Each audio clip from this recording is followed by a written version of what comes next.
3 மாசத்துக்கு சைட் டிஷ்க்கு எந்த கவலையும் இல்லாமல் இருக்க இந்த பூண்டு தொக்கு ரெசிபியை செஞ்சு வச்சுக்கோங்க. ஹாஸ்டலர்ஸ் பேச்சுலர்ஸ் இருக்கீங்கன்னா கண்டிப்பாக இந்த வீடியோ ஃபுல்லாக பார்த்துட்டு செஞ்சு எடுத்துகிட்டு போயிருங்க.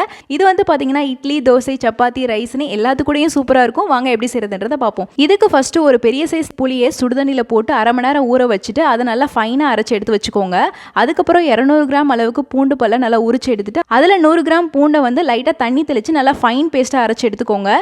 இப்போ ஒரு கடாயில் 200 கிராம் அளவுக்கு நல்லெண்ணெய் ஆட் பண்ணிவிட்டு 1 டீஸ்பூன் கடுகு, 1 டீஸ்பூன் சீரகம், 100 கிராம் அளவுக்கு பூண்டு பல் ஆட் பண்ணிட்டு நல்லா வதக்கி விட்டுக்கோங்க. அதுக்கப்புறம் நம்ம அரைச்சி வச்சிருக்க பூண்டு பேஸ்ட்டையும் ஆட் பண்ணி நல்லா வந்து மிக்ஸ் பண்ணிக்கலாம். இப்போ நம்ம அரைச்சி வச்சிருக்க புளி பேஸ்ட்டையும் ஆட் பண்ணி நல்லா மிக்ஸ் பண்ணி விட்டுக்கோங்க. அதுக்கப்புறம் 1 டீஸ்பூன் அளவுக்கு கல்லுப்பு, அரை டீஸ்பூன் அளவுக்கு மஞ்சள் தூள், 2லேருந்து 4 டீஸ்பூன் அளவுக்கு மிளகாய் தூள், 1/4 டீஸ்பூன் அளவுக்கு பெருங்காயத்தூள், 1லேருந்து 2 டேபிள் ஸ்பூன் அளவுக்கு நல்லெண்ணெய் ஆட் பண்ணிக்கலாம். அதுக்கப்புறம் 1 டீஸ்பூன் அளவுக்கு வெல்லம் ஆட் பண்ணிட்டு அது நல்லா கெட்டியாக நிறம் மாறி வந்த பின்னாடி ஸ்டவ் ஆஃப் பண்ணிட்டு இறக்கிட்டிங்கன்னா சூப்பரான பூண்டு தொக்கு ரெசிபி ரெடி ஆயிரும்.